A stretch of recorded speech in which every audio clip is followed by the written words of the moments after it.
Morning, guys. Start some green check marks, please, and get started here. Last day we had finished up Unit 5, and I said I'd go through a few of the questions today, so I want to do that. And then we're going to move into Unit 7 if we run out of questions. So it's kind of where I'm at. Unit 7 is probably about 3 or so classes. So we'll be done Unit 7 by the end of next week.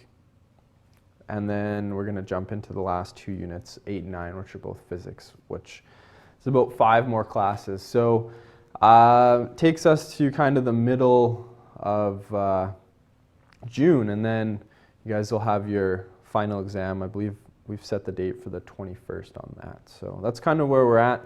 We'll have a couple weeks of review at the end, do some reviewing of all of the material we've covered, but you know, we're just trying to finish up this chemistry stuff. So if you guys have any questions about chemistry, units 4, 5, or 6, anything specific about maybe the Unit 5 learning guide, I'd be happy to answer questions about Unit 4 or 6 at this point as well, just to kind of get through all this stuff. But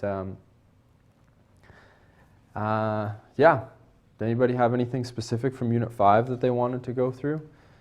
So I would like to go through that, if possible. Nothing specific on Unit 5. Kind of worries me a bit. So last day we talked about salts and organic compounds, and there was a few questions that students always really kind of struggle with, I guess, and that is there's kind of 3 types of reactions that are, we'll call them special. Question number 6 here on, let's figure out what page this is on.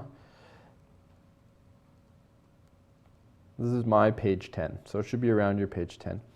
And it asks to predict the products of each of the following reactions. And in the learning guide, it gives you kind of examples of what these reactions are going to look like. And then it gives you the product. So the first one is just a simple acid-base neutralization.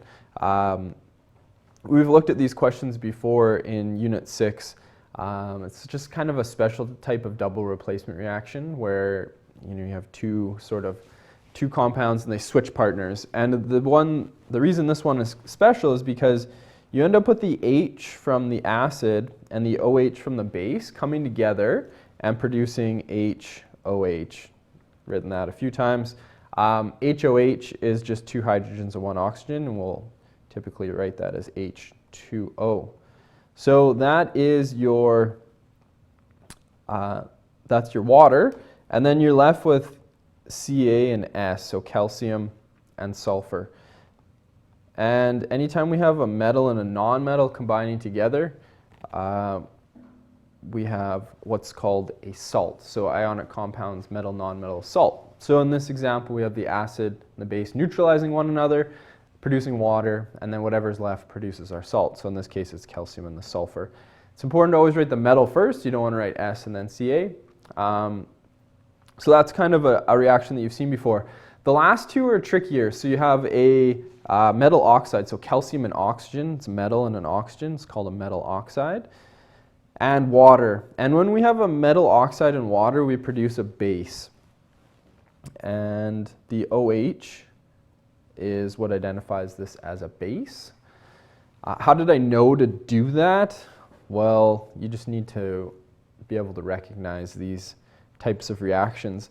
The one below it as well is a non-metal oxide and mixed with water. And when a non-metal oxide mixes with water, you end up with an acid. And of course, this starts with an H, so we know that that's an acid. So that's kind of one of the tricky ones from that section, and I don't know if it's necessarily tricky, it's just kind of a matter of memorizing those metal oxides in water and non-metal oxides in water. You probably won't ever see the reaction or have to deal with it, but just so you know. And then the last one was on organic compounds, identify them. Just wanted to mention this one question here. This is on page my page 14, and it asks us to determine if it's organic or not. And last day we said anything with carbon in it, it's organic. So if it has C in it, it's organic. So there you go. Anything with carbon in it's organic, but there are a few exceptions. Does anybody remember what the exceptions are?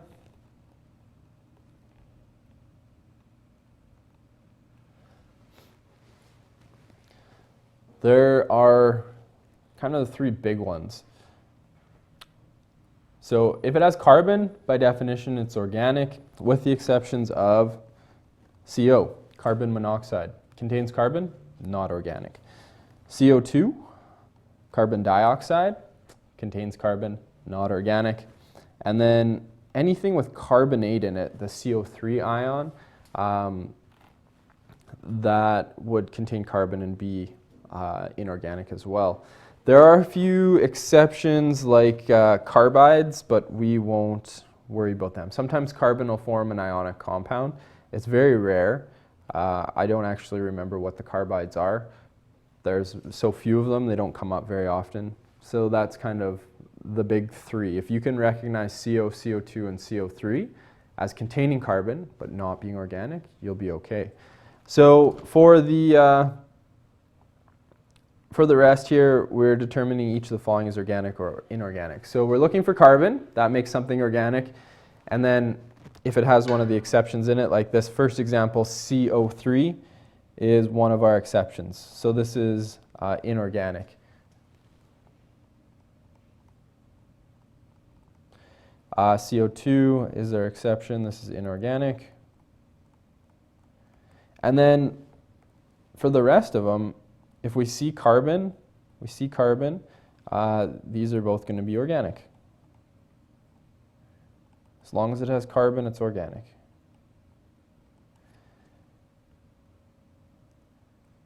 CO3 is one of our exceptions, so this is going to be inorganic.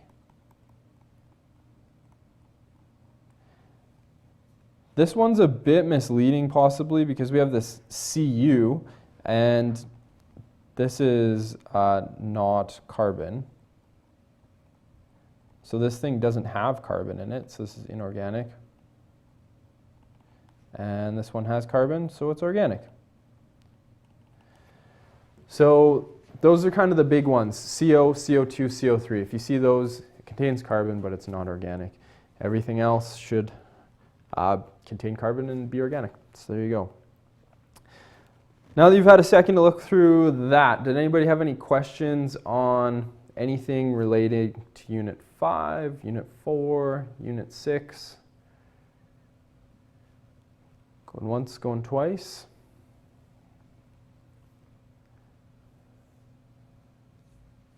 All right, we shall move on then. Unit 7. It's kind of the home stretch. Technically, Unit 7 is physics. It kind of presents itself like chemistry. So, I don't know. We'll say it's part of the physics unit, but you guys will look at it and be like, Mr. Borden, this is not physics. This is chemistry. But technically, it is physics. So, 3 units left. The physics unit, atomic theory and radioactive decay. I really like this section. I find that pretty interesting. I'm a physics-y guy, but there's some cool stuff in here. Lots of stuff that's kind of applicable to your everyday life. So we're going to talk about radiation. Does anybody know what radiation is? Anybody encounter radiation? Like we're going to talk about it and we see there's some definitions here. But what do you think about when you hear the word radiation? What's the first thing that kind of pops into your mind? Radiation. Chat's all.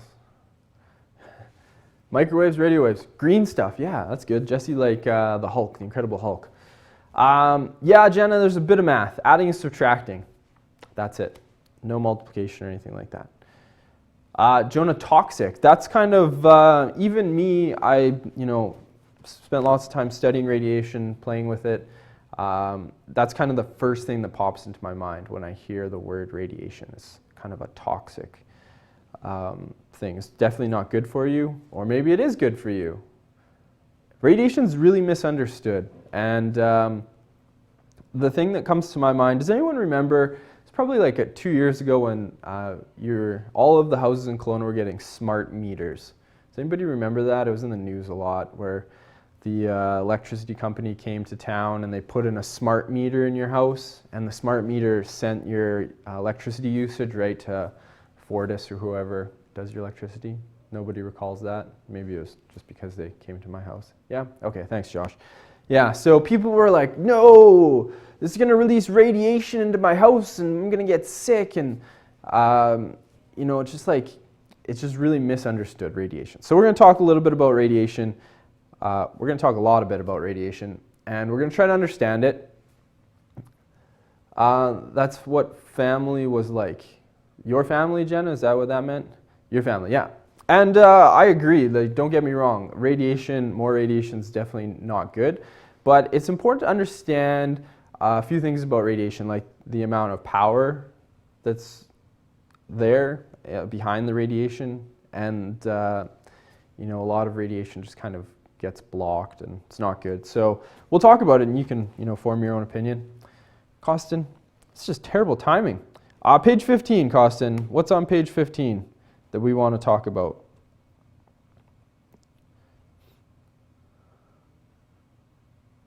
Page 15, the last one, that says fill in the table. This guy? All right, so this is just referring to the formula and the common use. It's just out of the chart up above in the learning guide. Here, right here. So there's methane. Here's your formula, and then the use is just natural gas. And then ethane, C2H6, use, plastics. So you're just referring to the chart on page 12.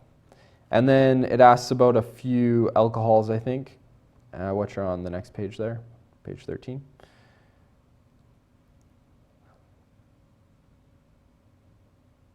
So the difference in this chart between the first ones and the last ones, these ones are all ending in anes. So ethane, propane, butane, pentane. If they end in anes, it's going to be carbon and hydrogen. You're going to have some numbers down below these guys. If you have anols, you're going to have an O, oxygen somewhere in there, a C, an H, and an O. And sometimes they're written with the H first, sometimes the O comes, the H comes before the O, sometimes the O becomes before the H. It just depends on which one you're dealing with. So all of these guys are on page 12, and these guys, page 13. Up above, look up, look way up. All right, radiation. So natural background radiation exists all around us. Right now I'm standing in a room. There's lights in front of me. They're shining on me. That's radiation. Light, visible light is radiation. There's two monitors I'm looking at. They're beaming radiation at me. If I pull up my cell phone, is any of this supposed to be in the notes? I hope it is. My cell phone's sending and receiving radiation right now in my pocket. Got, you know, a Wi-Fi router in here that's beaming out radiation. If I had a radio right now, I could turn it on, I could pick up a radio station. That's picking up radiation. So right now there's all sorts of radiation flying through your body. And some of it's good, some of it's not so good. Let's have a look at this learning guide. This learning guide. So the learning guide's a little bit different. It's not kind of like fill in the blanks like the learning guides have been so far. It just kind of asks questions, and I mean, it's the same idea, but you just have to kind of look at it and think about it a little bit, I guess. So all of the answers will come up in the notes, but it's not like number 2 is this, number 3 is this. You kind of have to use your brain a little bit. So if you get something in the the learning guide and you're like, Mr. Bourne, I'm not sure we covered this one, just let me know and I'll make sure I point it out where it is so we all are on the same page. But eventually we'll kind of get through it. All right, so the first few questions are talking about where can you find radiation, beneficial uses on the electromagnetic spectrum. We'll look at all that stuff here in a second. All right, so we have all kinds of radiation happening around us. If anybody had like a banana for breakfast, did anybody eat bananas today or have a banana in your kitchen maybe? Your banana is radioactive, believe it or not. It's probably the most radioactive thing you're going to eat ever is bananas. They have a lot of radioactive potassium in them. Not a lot. It's nothing to be concerned about, but just something to consider. You know, you're being bombarded with radiation all the time. Some of it's kind of not good and some of it's, you know, okay. So radioactivity is the release of high energy particles or waves. This is why radiation is kind of hard to think about because there's sort of two types of radiation. There's the radiation of atomic nuclei, so the nucleuses of atoms, when they get unstable, they'll release some particles or they'll release some waves to become stable. So that's one type of radiation. And then you have another type of radiation, which is called electromagnetic radiation.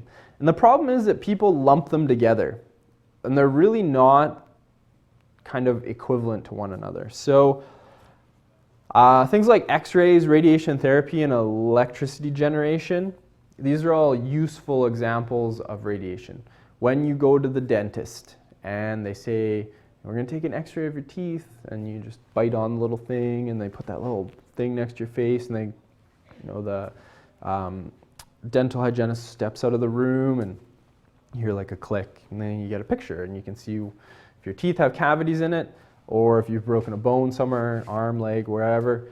They can take our X-ray, see if you've fractured something. So those are good. Radiation therapy, if you're undergoing radiation therapy for lots of things, but generally cancer, they'll target your cancer cells with some energy, and they'll kill those cells using radiation, which is kind of ironic, I think, because radiation can also cause cancer. But then again, this radiation is this big, broad thing.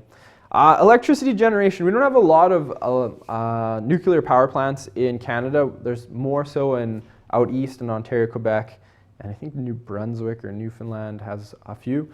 In BC, we have hydroelectric, so we don't have to worry about generating electricity with nuclear power.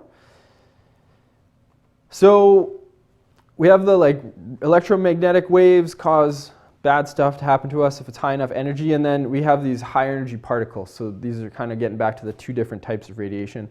So when atoms that are unstable lose high energy particles,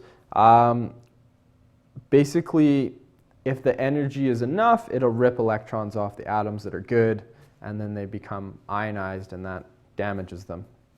We'll look at a little video here in a second. So right now in this room, I have radio waves passing through my body. Whoop, going right through. If I were to turn on a radio, I'd be able to tune it into Sun FM or whatever. Radio waves don't hurt me. They're going through me right now. I'm okay. I feel okay. They're going through you right now too. Do you feel okay? That's good. There's also microwaves happening right now. Costin, you don't feel okay? Sorry to hear that, Costin. Microwaves. When we hear the word microwave, we think that thing that heats our food. When in kind of reality, the microwave in your house is named after the type of wave it produces. So when you hear the word microwave, you think that thing that heats your food, but it's actually a type of wave. So things like cell phones use microwaves, and it's just a type of wave. And microwaves are really good at heating up water. That's why we cook food with our microwave ovens. And most food that we eat has water in it. That's why microwaves are important. And then you get into the infrared. Has anybody ever heard of infrared before? Can I cook food with your phone? Probably not. I don't think you can.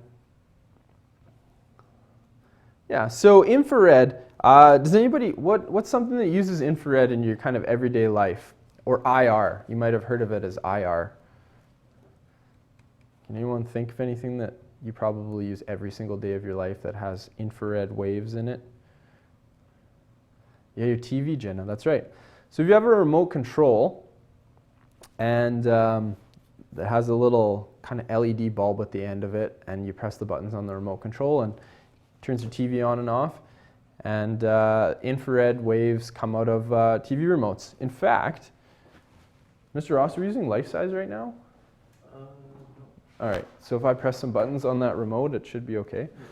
One really cool thing about cameras like the one that's filming me, you might be able to see. So you can see the end of this remote control is just this like clear plastic. And if I press the button, you're not going to be able to see it.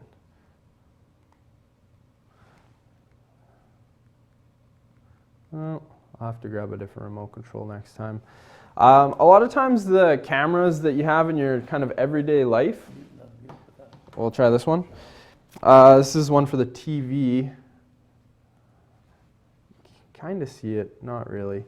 A lot of times remote controls will be able to see the light coming out of them because the cameras will pick up a little bit of the infrared spectrum instead of just the visible light. You can't. It kind of flickers a little bit. It's not as good as it normally is. Mr. Ross's cameras aren't.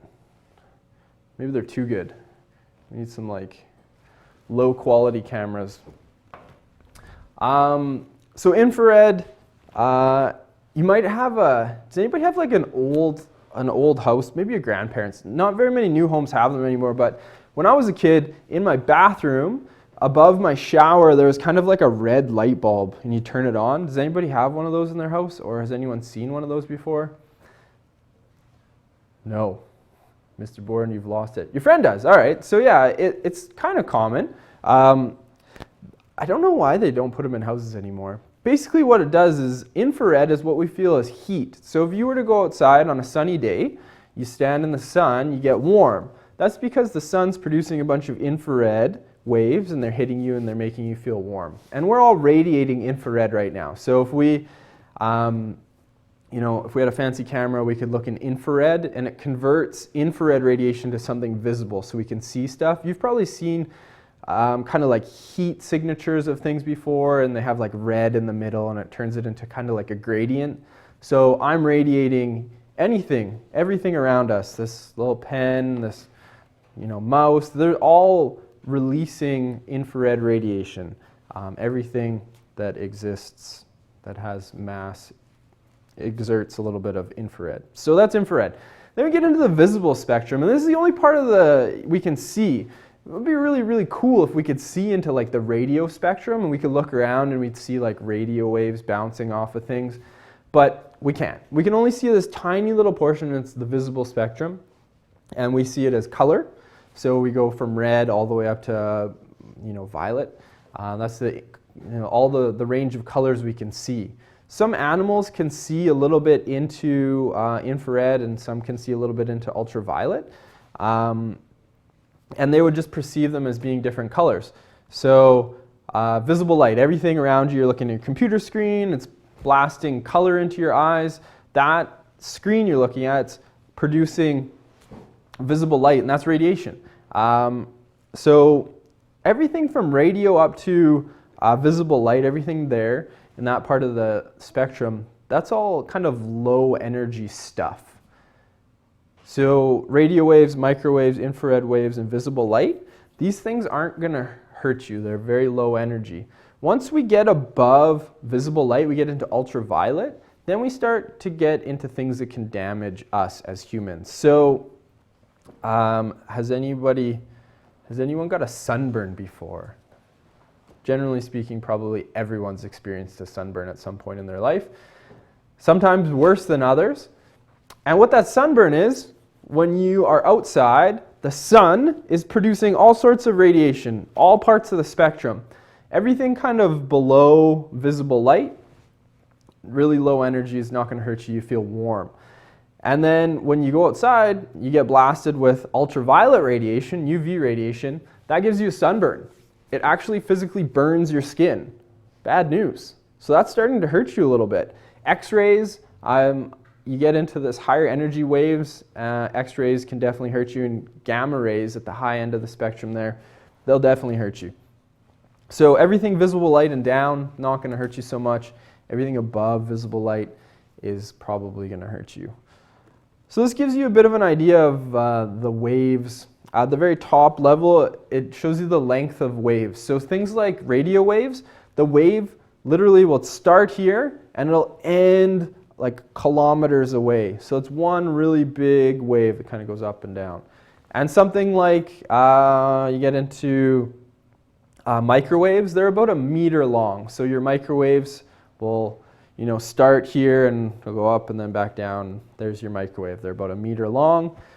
You get into the visible spectrum, those waves are tiny, like can't even think about how small they are. And then everything up above that is just really hard to see or think about. So that's the electromagnetic spectrum in a nutshell.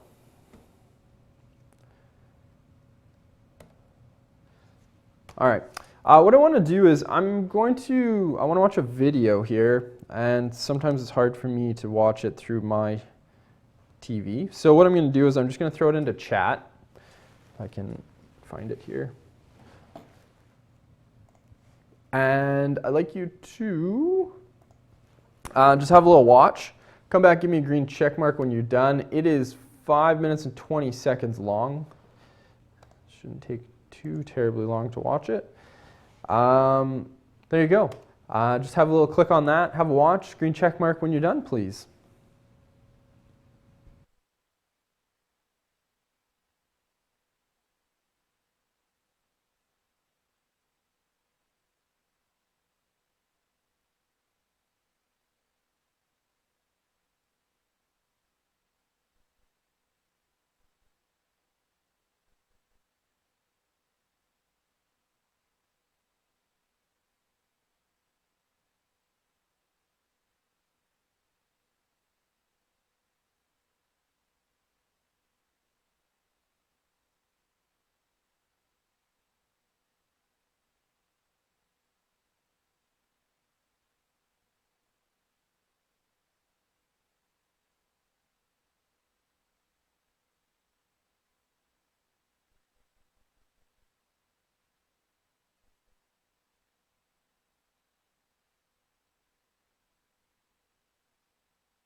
Looks like some of you are finishing up, so I'll just give you a second to polish that off. Green check when you're done, please.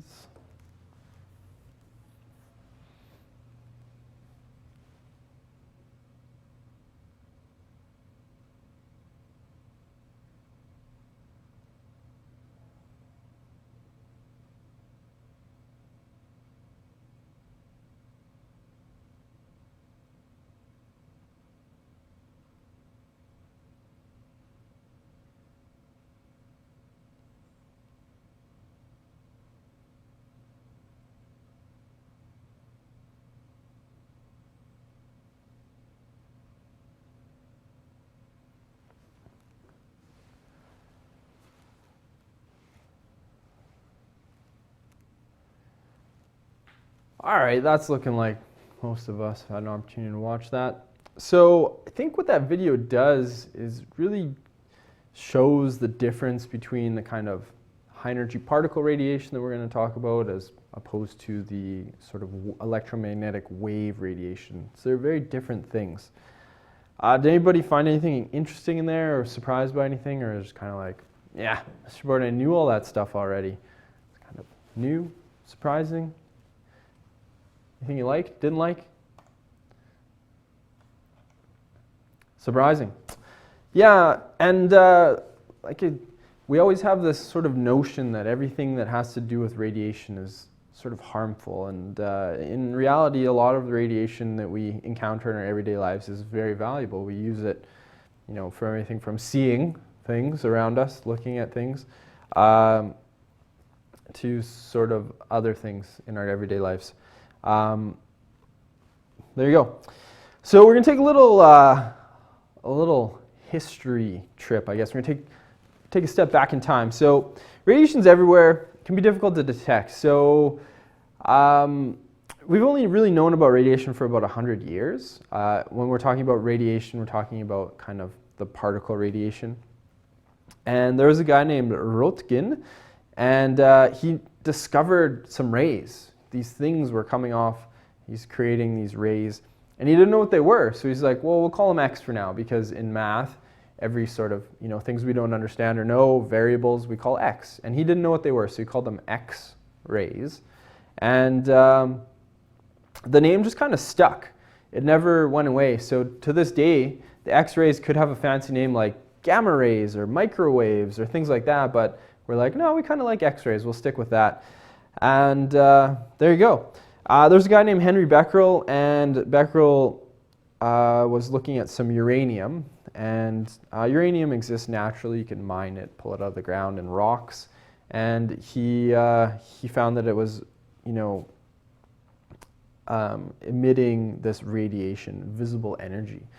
And then there was a couple, Pierre and Marie Curie. And we'll watch another video maybe at the end of the class. And the guy actually goes to their laboratory. Pretty sure they're French, in France somewhere. And to this day, their laboratory is still fairly radioactive because of all the stuff they were playing with. But they didn't know at the time that it was radioactive, and they actually both died of radiation sickness. But they didn't know that at the time because nobody knew what radiation was. So this picture kind of doesn't really look like much, but it's kind of like black blob. This was how kind of radiation was discovered. So, you know, back 100 years ago, if you wanted to take a picture, they'd have these big photographic plates, and you'd slide the plate in the back of the camera, and then you'd open the shutter on the camera, and everyone would have to stand really still for like, you know, a minute or two at a time. Couldn't move. You just sat there. Well, this photographic plate absorbed enough light to make a picture, essentially. So Pierre and Marie Curie in their laboratory, they had one of these plates. It was just sitting on a desk, and they had this rock, and it was sitting on the plate. And they went to use the photographic plate, and they looked at it, and it had this black pattern on it, really dark in the middle where the rock was sitting, and then kind of these streaks out from the center.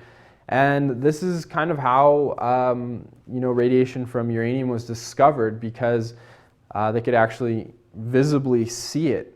You know, you can't see radiation. There's radiation blasting through the air right now and being emitted from my body, and, you know, all the stuff I ate for breakfast. The banana I had earlier is radioactive, and emitting particles. We can't see it. They just zip around. We can't see any of them. But this was the first time they could take something kind of invisible and turn it into something visible. And that's essentially how radiation was discovered.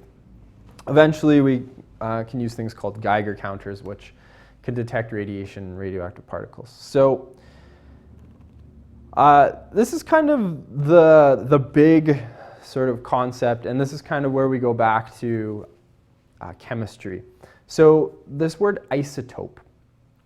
Isotopes are atoms of the same element with different atomic masses. So they're heavier and lighter. And isotopes are all the same element, but they have different weights essentially. So we're going to spend some time looking at isotopes. And it's a bit of a tricky concept to understand, I guess, but students generally get it pretty quick. So if you are element number 3, you're lithium. That's what you are. You're 3, you're lithium. If you are element 3, that means you have 3 protons in your nucleus. The amount of protons is fixed. If you gain an extra proton, you become a new element. If you lose a proton, if you're lithium, you lose a proton, you're now down to helium. You've gone from 3 to 2. And if you lose another proton, you go from 2 to 1. Now you're hydrogen. So the number of protons defines an element. That's the atomic number. The number of protons doesn't change. If it did, you'd get a new element. But the number of neutrons can change. There's no rule that says lithium has to have 3 protons and 3 neutrons. It doesn't. It can have more neutrons. But eventually the nucleus is going to get kind of unstable and want to fall apart. And that's what we call radiation. So when we talk about something like the example here is boron, if we took a big sample of boron, so I went out into the forest and I dug a hole and found some rock that was made of boron. I don't know if you can have boron in a rock, but maybe you can. It's going to have millions and millions and millions and millions of atoms of boron in it. And of those millions and millions and millions and millions of atoms, most of it is going to be boron with 5 neutrons. 80% is going to be boron with 6 neutrons. And then about 20%, 19.9%, is going to have 5 neutrons. So some of it's going to have 5 neutrons, some of it's going to have 6 neutrons. Now, as long as the protons number stays the same, then you're okay. As soon as you change the number of protons, you have a new element. But if I want to just be boron, I can have some boron with a mass, atomic, we'll just go with neutrons. I can have boron with 5 neutrons, I can have boron with 6 neutrons. It's still boron. The number of protons hasn't changed. But I end up with this mass of 10.8. So when we originally looked at the periodic table, at the bottom, some elements had, different atomic masses. Let's see if I have a periodic table here. Thank you, Mr. Ross. Oh, you had it. There it is. Beautiful. All right, so let's look at something like lithium. I talked about lithium. It's number 3 up in the top corner there. Lithium has an atomic mass. Its atomic number is 3. Its atomic mass is 6.9. How can you have 6.9 protons and neutrons? Remember, the mass is just the mass of the protons and neutrons added together. How can you have a decimal? Something like magnesium number 12 there is 24.3. That number, 24.3, is just telling you how many protons and neutrons there are. How can you have decimals? Something like potassium, that's kind of really common ones, 39.1. Where you get over to 6 and 7, carbon. The majority of carbon is carbon 12, but there is some carbon 14 out there. So we have these things, and we call them isotopes. And isotopes are the same element that just has a different mass. And the periodic table is an average of all of the masses of all of the boron in the world. So if I took every atom of boron in the world, most of it's going to be this boron with 11 neutrons and 5 protons. Some of it is going to be this boron with only 10 neutrons. 20% of the boron in the world only has 10 neutrons. So this is how we get these decimals for the masses. The mass is just the protons and neutrons added together. How do we end up with decimals? Well, not all the boron in the world has the same weight. So let's look at a few different isotopes. Carbon has 3 different isotopes. You have carbon 12, which is kind of the standard carbon. Carbon-12 has 6 protons, 6 neutrons. 6 plus 6 gives me 12. An isotope of carbon is carbon-13. So some carbon, we're mainly made of carbon, few atoms, a couple thousand in our body, is going to be carbon-13. It's going to have 6 protons and has 7 neutrons. You get an extra neutron, it becomes a little bit more massive. 6 plus 7 gives us 13. And you get carbon-14, and carbon-14 has 6 protons, because it's carbon, and has 8 neutrons. So these are the different isotopes of carbon. There's essentially 3. Hydrogen has different isotopes. Protium is hydrogen with 1 proton, 1 electron. If I have hydrogen with a neutron tagged on, it becomes something called deuterium, so it has a mass of 2. And then if I have hydrogen with 2 neutrons tagged on, it's called tritium, and that's another isotope of hydrogen. All of them are hydrogen. They all have 1 proton in the nucleus, but if I add neutrons, I get different isotopes. So this isotope symbol is just kind of shorthand for how we're going to write these things. The big X here is going to be the element. So this is going to be, hydrogen, carbon, whatever symbol we're going to use. The atomic number is the number of protons. So the letter down here isn't going to change. And then the mass number up here is going to change depending on how many neutrons we end up with. A little bit of a different idea. So let's look at potassium. This is probably the most common radioactive element you encounter in your everyday lives, assuming you don't smoke. Potassium has 3 different isotopes. You can have potassium with 39 mass, you can have potassium with a 40 mass, or you can have potassium with a 41 mass. All of these potassiums will always have an atomic number of 19. That's the number that defines the atom.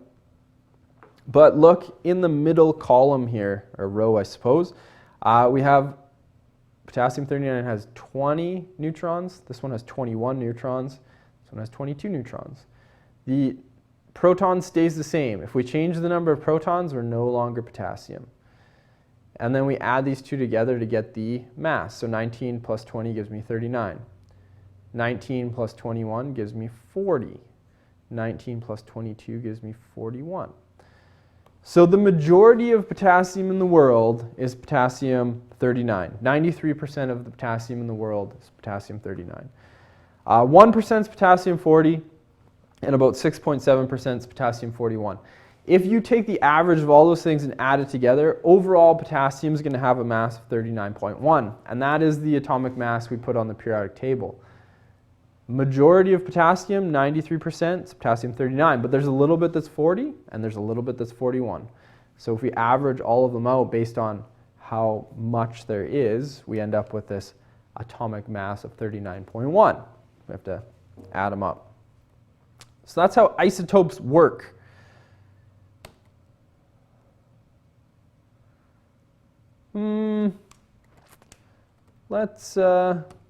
Let's jump into the learning guide and have a look at the isotope section here. And hopefully I have the Unit 7 learning guide in here. I do. Excellent. All right, so this is number 8. And in your learning guide. So this is asking about the 3 different isotopes of carbon. And there's sort of different things happening here. We're talking about carbon-12. So the 12 coming after carbon here is the mass number.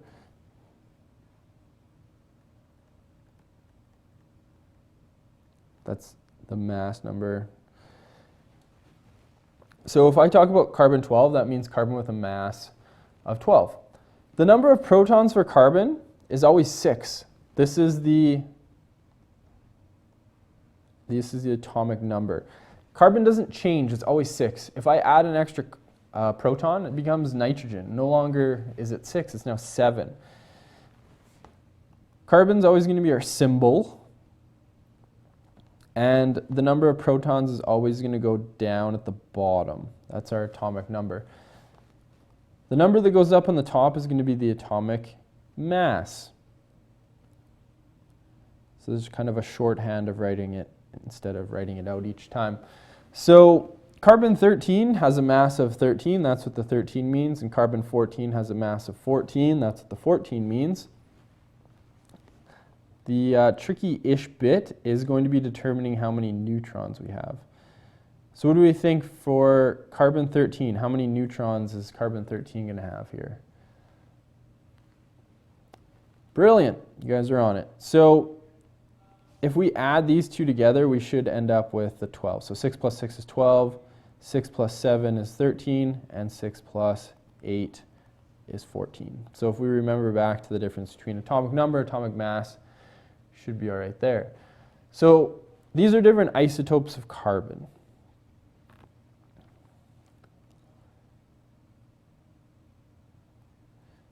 Determine the numbers of protons, neutrons, and electrons for each symbol below. So number 9's tricky, and number 10 is not terribly difficult. I'll do 1 for 9, and then I'll do 1 for 10, and then we'll jump back to the notes, just so you guys are on the right track. So determine the numbers of protons, neutrons, electrons for each symbol given below. So the example here is phosphorus. And phosphorus, I just need to look it up on the periodic table, or I can just look right here, because it tells me, thankfully, the number at the bottom is going to be the number of protons. So I have 15 protons because it tells me it's phosphorus. The neutrons, what I need to do is take the mass and subtract the atomic number. So if I take the difference of those two, that's going to give me the number of neutrons. So 32 minus 15 gives me 17. Now, so far in chemistry, when we had the number of protons, we'd normally have the same number of electrons. But that's not the case here, because this symbol has this -3 up here. So if phosphorus normally has 15 electrons, in this example I have this -3 charge, so I'm going to add 3 more, because that -3 means 3 additional electrons. So I'm going to have 18. So this is an ion, because it has a charge, this is an ion of phosphorus. Putting all of our chemistry, section 4.1, to use.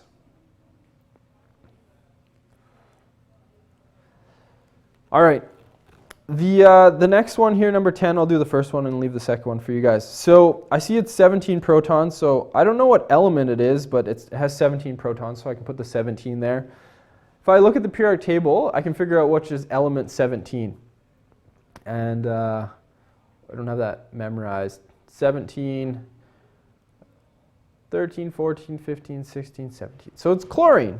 It's chlorine. Chlorine has an atomic number of 17, so I'm going to put symbol Cl. I need to figure out the mass up above, the atomic mass. So to do that, I'm going to add the neutrons and protons together. So it's going to give me 38. And then I notice that I have 17 protons and 18 electrons. So I have one extra negative charge. Protons are all positive, electrons are all negative. If these numbers aren't the same, then I have an ion, and in this case I do, because I have this extra electron. Overall, chlorine is going to have a charge of -1. So if we jump back to the periodic table, oh, Mr. Ross is so good. You'll notice on the periodic table, chlorine, it has an atomic number of 17, and then below it, it says 35.5. It's usually at this point that some student says, Mr. Borden, chlorine doesn't have a mass of 38 like you've written. In the periodic table, it says 35.5. You've done something wrong. And I'd say, you know what, you're possibly right, but chlorine can exist with different isotopes. We can add and subtract neutrons to make it more massive or less massive, and it just so happens that the isotope of chlorine we're dealing with here happens to have a mass of 38. When I look in the periodic table, I see that 35.5. That's kind of the average of all of the chlorines in the world.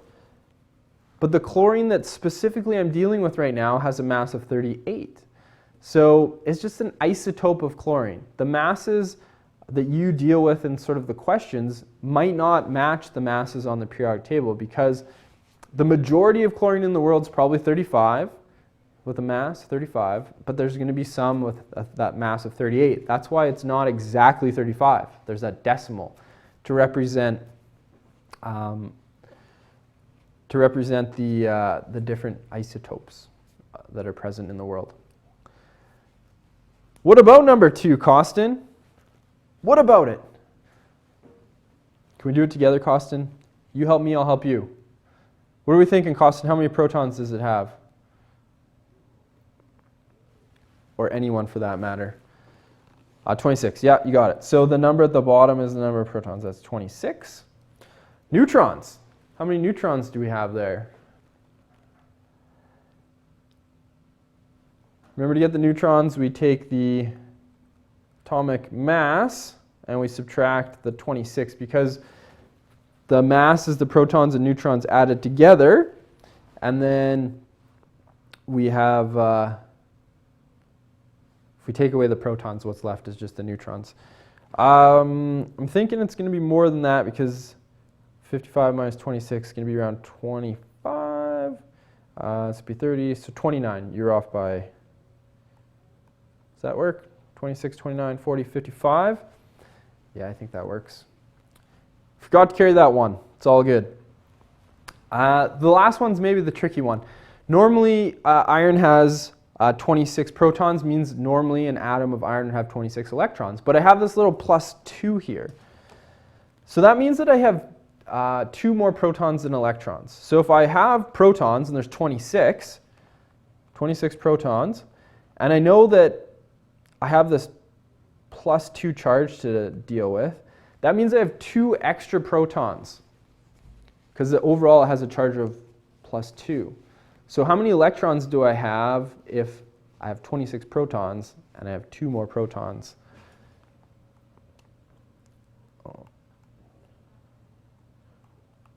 I would have 24 electrons, because if I add 26 and 24, I would end up with 2 extra protons.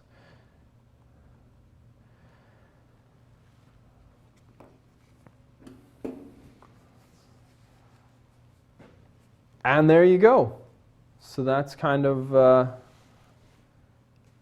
how to look at those questions. So that should get you going on them, get you started. That's isotopes.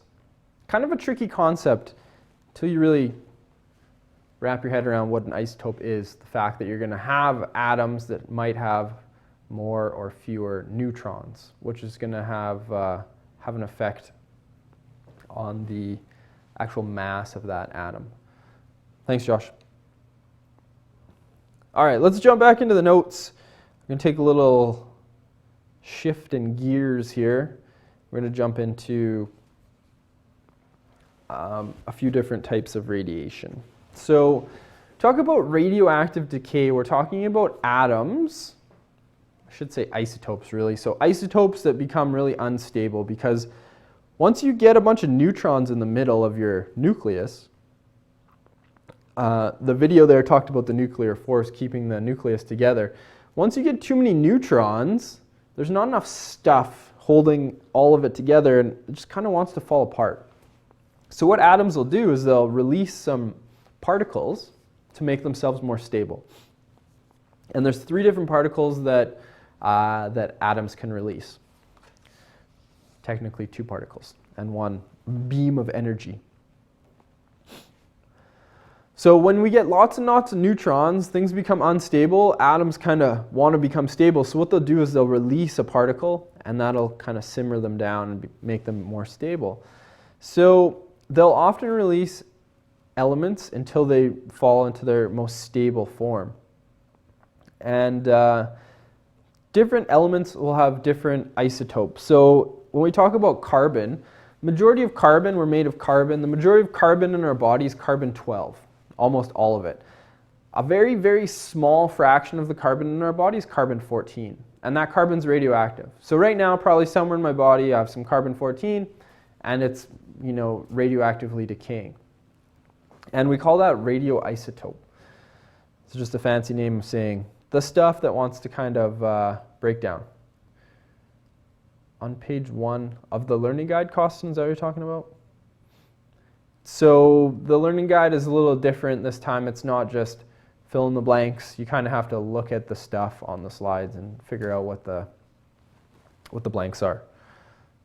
So the first few are, what are some good sources of radiation? We talked about things like X-rays. We talked about things like nuclear power generation. We talked about things like cancer therapy. So that's kind of how this learning guide plays out.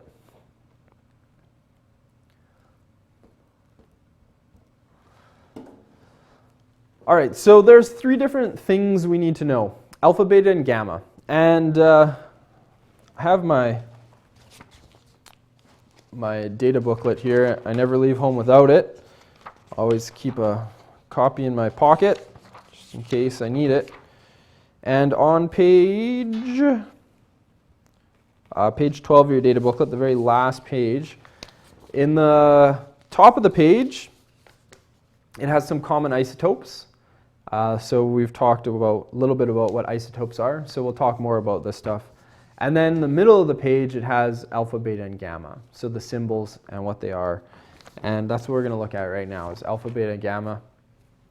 So alpha particles have a positive charge, beta particles have a negative charge, and then gamma rays are just essentially just energy, pure energy. So if I have a nucleus that's unstable and it just wants to become a little bit more stable, it can just release some energy and become stable. And that's a gamma ray. So we're going to look at alpha radiation first. And alpha is this Greek letter. So you can see it up after the word alpha radiation. This Greek letter alpha. Alpha, beta, and gamma are all Greek letters. That's probably why you might not recognize them. Guess we just ran out of Arabic letters to use. So alpha particles have a charge of +2. So if I am an unstable nucleus and I'm sitting there and I'm like, wow, I'm really unstable, let's get rid of an alpha particle, and an alpha particle goes flying off. What an alpha particle is 2 protons and 2 neutrons stuck together. And there's no electrons orbiting it. It's not an atom of helium. It's just the nucleus of what we can compare it to, kind of what helium would look like if it didn't have any electrons. So if alpha particle gets ejected, has 2 protons, 2 neutrons, that's what alpha radiation is. So essentially it's the same thing as a helium atom with no electrons. Because it has those 2 protons, overall it has a charge of +2. And alpha particles are really slow, and alpha particles can't really get through anything. So if I had some alpha particle source here blasting radiation at me, if I put up a piece of paper, that paper would block all the alpha particles. So alpha radiation, because it's so big, it's kind of slow, it can't make it through much more than paper. So if there was some sort of alpha source in this room, the air in the room would be enough to block it if it was far enough away from me. So interesting things happen though when we start releasing alpha particles from the nucleus. So if we look at the little picture here at the bottom, we have radium-226. And of course the 226 means 226 protons and neutrons. And then we have also this 88. Remember, 88 is telling us how many protons there are. So radium in this case, we'll pretend the blue dots are protons, the red dots are neutrons. 88 of these things are blue dots. 226 minus 88 are going to be the red dots. Now, if I was radium and I become unstable, I want to get rid of some energy, I fire off an alpha particle. Looks like this, 2 protons, 2 neutrons. But I can't be radium anymore because I was radium, I had 88 protons. Now, by giving off this alpha particle, I've given off 2 protons. So 2 of my protons from my nucleus are now gone. So I started with 88, now I'm down to 86. The problem here is that I'm not radium anymore. 86 is a whole nother element. So I've literally changed from radium into radon because 2 of my protons are gone. I've gone from 88 protons, which is radium, down to 86 protons, which is radon. So every time an atom releases an alpha particle, it actually physically changes the element from one thing to something else. And this is probably more common than you think. It happens with lots of different isotopes. When they emit alpha particles, you can physically change an atom from one element to the next element. So that's alpha radiation. Here's a little picture. There's some really cool videos on YouTube about this. This is called a cloud chamber, and basically what it is this kind of chamber that has a vapor in it, and when the vapor gets kind of pressurized, it forms these little clouds. So every time you see one of those streaks, that's an alpha particle zipping through the clouds. And because it kind of changes the pressure, it forms these little clouds. And that's radon gas. So that's the exact decay that we were just looking at there. So all of these alpha particles just kind of appear out of nowhere, and they cause all these little streaks. The other thing that we should talk about here for a second is that if you're something like uranium, uranium's has an atomic number of 92, so 92 protons. It has 238 protons and neutrons added together, so a mass of 238. Uranium's really heavy, it's really big. And what uranium will do is it'll get rid of an alpha particle. So this first step here is the alpha particle. It changes into radon.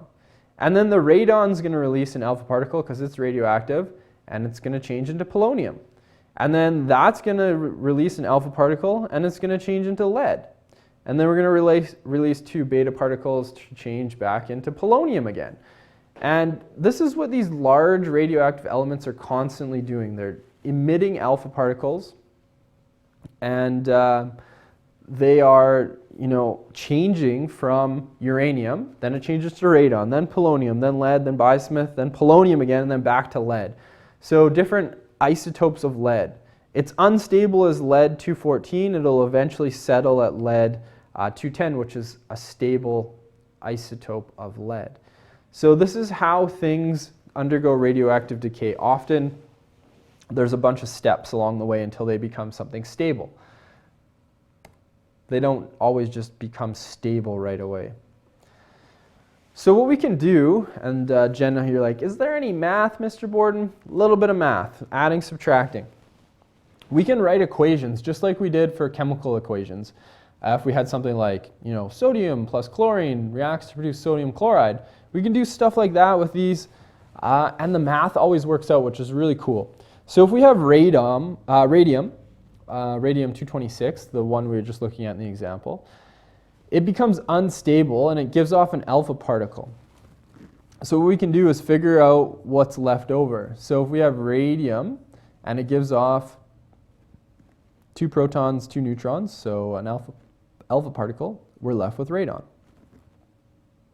And I can write an alpha particle as an alpha, or I can write it as a helium nucleus. It doesn't matter, they're both the same thing. And on your last page of your data booklet, you have the 2 different symbols for alpha particles there. So they're there for you to look at. So that's an example of what these kind of equations are going to look like.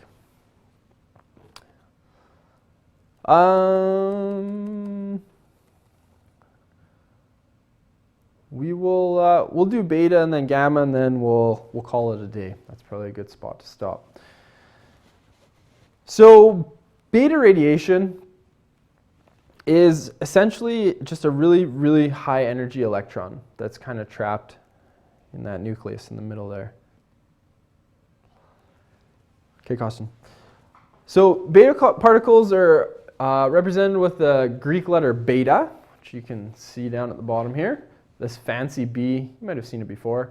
That's what a beta is, so that's a beta. Or you can write it as an E, like an electron. And sometimes students that are really, really on it, thinking to themselves, Mr. Borden, when we learned about atoms, you told us that we had these protons and these neutrons, and they were in the nucleus, and then you had electrons buzzing around the outside. Now we make it to chapter 7, and you're telling us that all of a sudden there's electrons in the nucleus, which doesn't make any sense at all. Is anybody thinking that? Did anyone think that? Please tell me someone was thinking that. No one was thinking that. No. All right. You should be thinking that. Mr. Borden, how is this electron coming from the nucleus? It doesn't make any sense at all. Where did it come from? Good, Jenna. I'm glad you and I were on the same page here. And it doesn't. I'll fully agree with you. Doesn't make any sense. The electrons aren't in the nucleus. They're flying around the outside. How is this electron coming from the nucleus? Turns out that neutrons are actually protons and electrons stuck together. If that doesn't blow your mind, I don't know what will. So when you have a neutron, thank you, Eric. When you have a neutron, just this little neutron, it's neutral because you have your positive proton, your negative electron. If you stick them together, you get something that's neutral, and that's called a neutron. So this is what's going on in the nucleus when something gives off a beta particle. It's a neutron that actually breaks apart, and it breaks apart into an electron. The electron goes bzzing, goes flying out of the nucleus, and that proton is just hanging out there, just stays in the nucleus.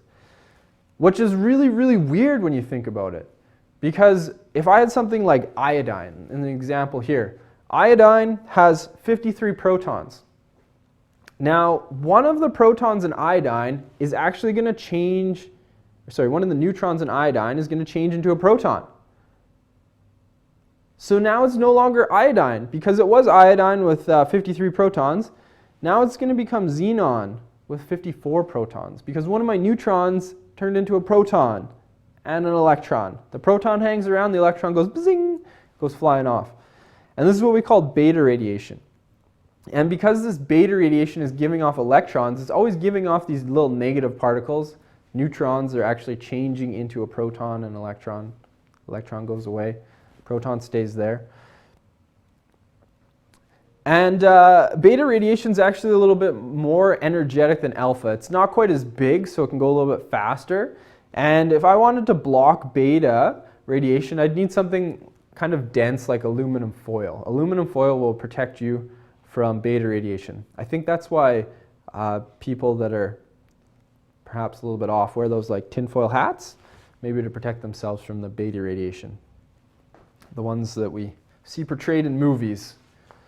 Beta radiation's in here again. You can write it as the fancy B, or you can write it as the little E for electron.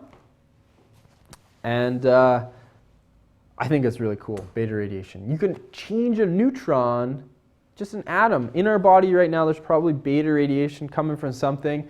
Just have all these neutrons that just kind of decide they want to split into a proton and an electron. Amazing.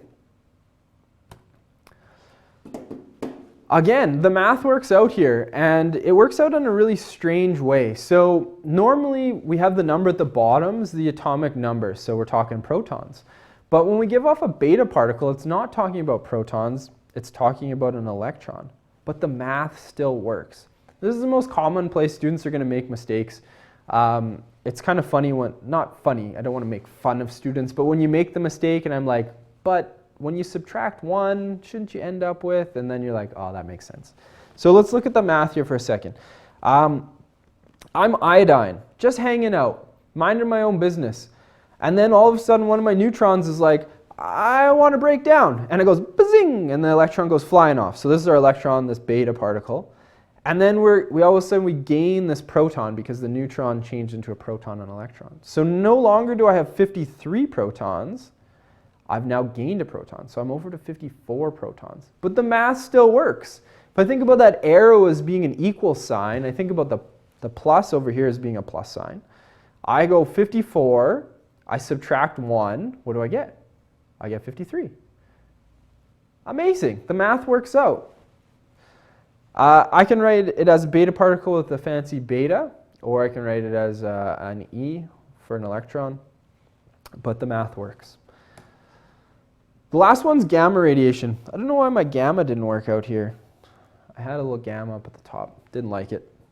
Anyways, gamma radiation is the easiest one to deal with because it's just energy. Nothing's changing. The math isn't going to change. I don't have to worry about adding, subtracting, or doing anything like that.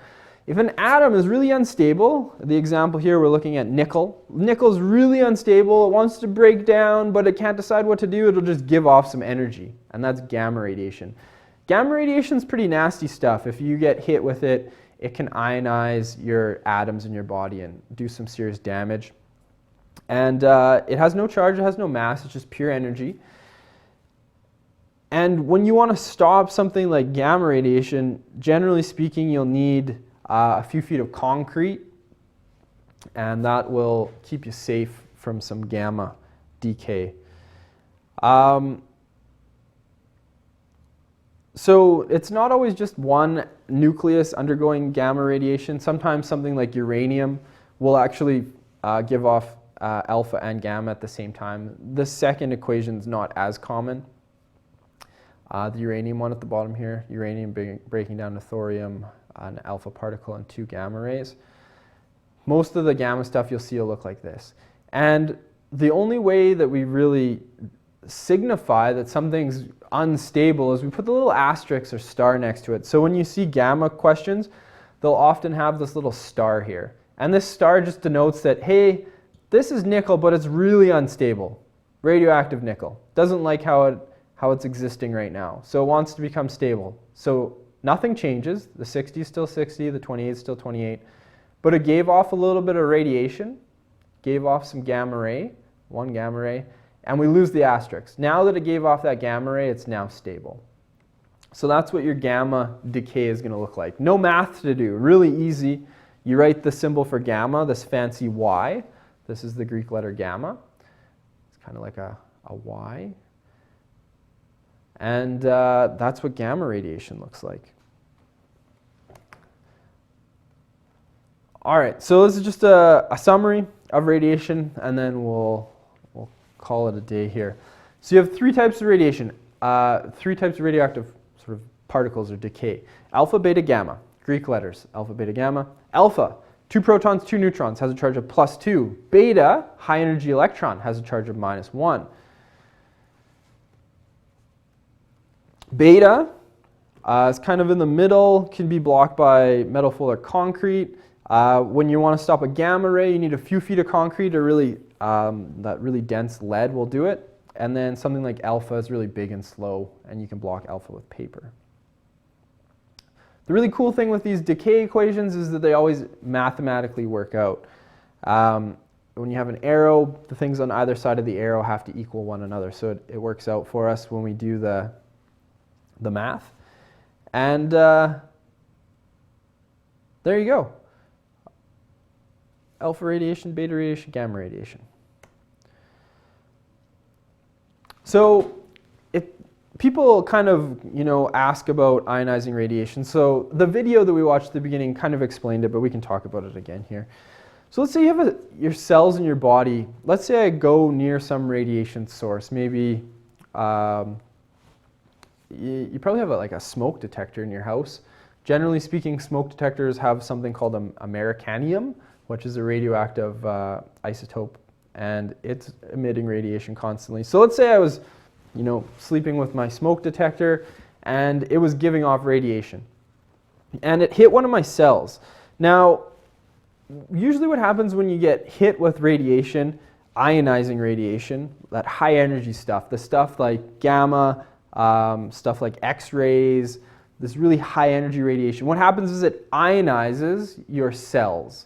So your cells are made of atoms. Those atoms lose some electrons. That's what ionizing is.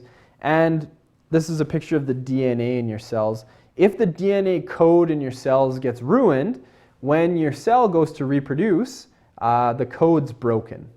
And sometimes, normally, the cell will just die. It'll just, die and cease to exist. But every once in a while, what happens when you get some ionizing radiation hit you, it'll cause your cell, it'll cause that DNA code to, mess up. And if the code just keeps replenishing itself and just keeps reproducing, reproducing, reproducing, reproducing. That's what cancer is essentially.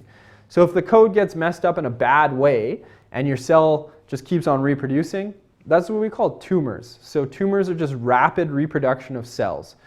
If you remember back to studying genetics, when you talked about mitosis, you had interphase, prophase, metaphase, anaphase, and telophase.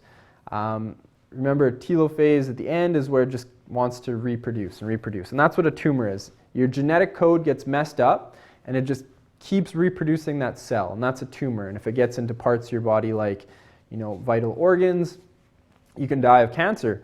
That's what cancer is essentially. So that's how radiation can cause cancer. Radiation can also help fight cancer, is that if you have a tumor somewhere in your body, we can take gamma rays and we can focus the gamma rays on the tumor. And those gamma rays will just absolutely kill all of the DNA and just kill the cells. And that's how we use radiation to fight cancer. And generally speaking, we'll use radiation to fight cancer when it's in an organ like the brain, or in like a kidney or a liver or something like that, where you can't just cut into it and take the tumor out. Especially with the brain, you just want slicing around in the brain.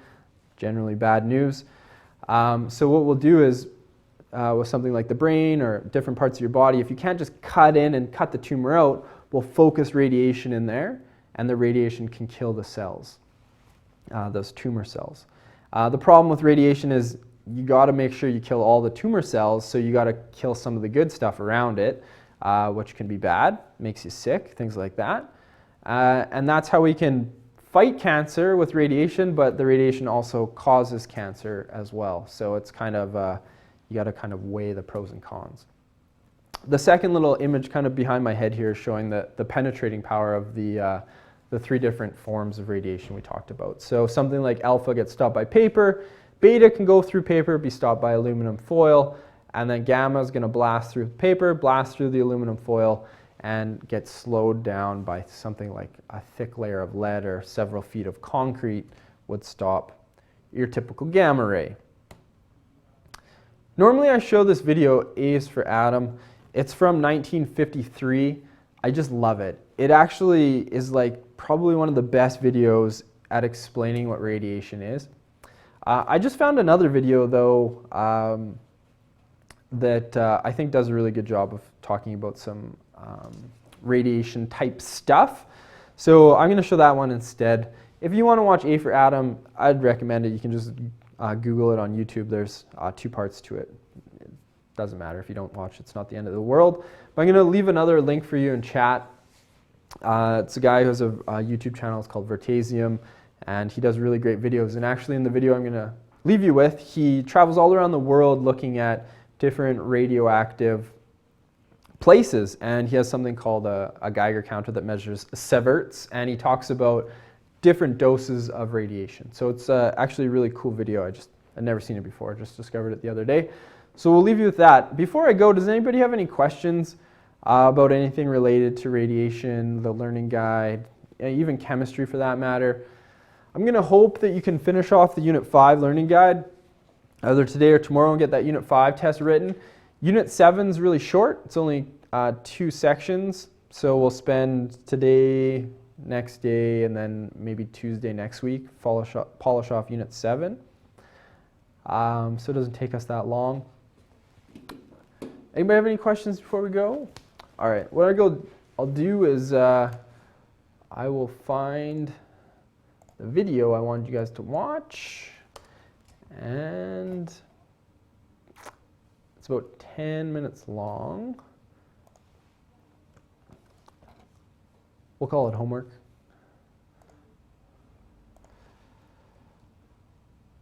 Maybe I'll just jump over the learning guide, just let you know where we should be up to. So we talked about isotopes, we talked about alpha, beta, gamma. We haven't talked about half-life. We'll start next class with half-life.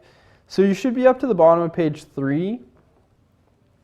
Today is the 16th of May, I think. So the first 3 pages of the Unit 7 learning guide should be kind of done for next day. I will leave you with this exciting video. I recommend you watch it. It's really good. I found it quite interesting. Gives you some ideas of the general radioactivity of things you're going to encounter. And there's some really surprising stuff. The last couple things he ends with are quite amazing. So I'd recommend you watch that video. If you really want something good, A is for Atom, 1953, before they really knew what radiation really did and was. Quite interesting. So I'll leave you guys there. Have a great afternoon. We don't have a field trip on Friday because of the professional development. There's an, I want to say museum tour on Thursday if you're interested in museums and whatnot. So that's on Thursday. So have a great afternoon. I will see you guys on Thursday morning. Thanks.